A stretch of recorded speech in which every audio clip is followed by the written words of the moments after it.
अपाहिज लड़की महेंद्र और पुष्पा देवी की शादी 1 साल पहले हुई है। पुष्पा एक सुंदर सी बेटी को जन्म देती है। वाह पुष्पा, इसका चेहरा तो बिल्कुल तुमसे मिलता है। पुष्पा, आज मैं बहुत ही खुश हूँ। तभी वहाँ डॉक्टर महेंद्र के पास आता है।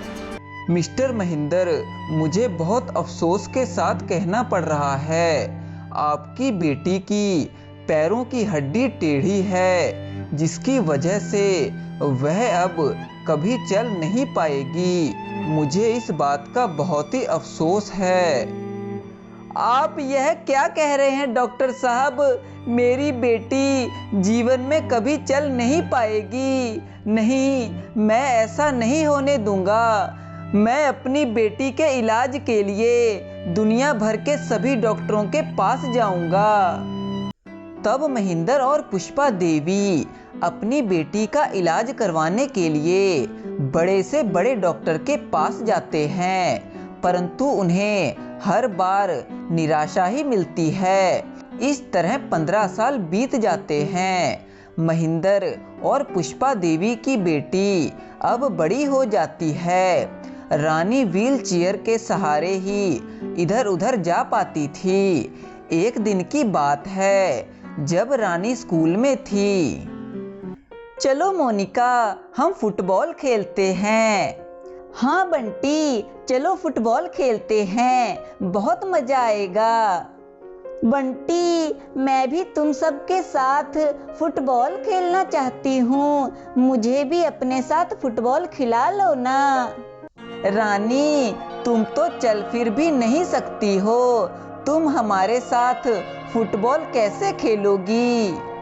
चिंटू, तुम्हें किसी का दिल नहीं दुखाना चाहिए। अगर तुम्हारी हालत भी आज रानी जैसी होती, तब तुम्हें पता चलता कि रानी को कितना दुख होता है। सॉरी रानी, मुझे माफ कर दो, अब मैं तुम्हारा कभी मजाक नहीं उड़ाऊंगा। तब सारे बच्चे फुटबॉल खेलने लगते हैं और रानी उन्हें देखकर रो रही थी। बेचारी रानी दुखी होकर घर वापिस आ जाती है। क्या हुआ बेटी, तुम रो क्यों रही हो? माँ, मैं चल फिर क्यों नहीं सकती? मैं भी दूसरे बच्चों की तरह खेलना चाहती हूँ। बेटी प्लीज दुखी मत हो, ऐसे दुखी होगी तो तुम जी नहीं पाओगी बेटी। अगर आप दोनों ने मेरा बचपन में इलाज करवाया होता तो आज मैं दूसरे बच्चों की तरह चल फिर सकती थी। बेटी, हमने दुनिया भर के सभी डॉक्टरों के पास तुम्हारा इलाज करवाया था, परंतु कोई भी तुम्हें ठीक नहीं कर पाया बेटी। बेटी, हम तुम्हें अपनी जान से भी ज्यादा प्यार करते हैं, तुम ऐसे दुखी मत हो बेटी। इस प्रकार रानी के माता पिता उसे किसी तरह समझाकर चुप करवा देते हैं। रानी को हमेशा अपने अपाहिज होने का दुख सताता था। एक दिन जब रानी स्कूल से घर वापस आती है, तब वहां पर उनके रिश्तेदार आए हुए थे। नमस्ते भाई साहब, ये लीजिए मिठाई का डब्बा। 8 तारीख को हमारे बेटे की शादी है। आपको बहुत बहुत बधाई हो भाई साहब। धन्यवाद। वैसे आपने अपनी बेटी की शादी के बारे में क्या सोचा है?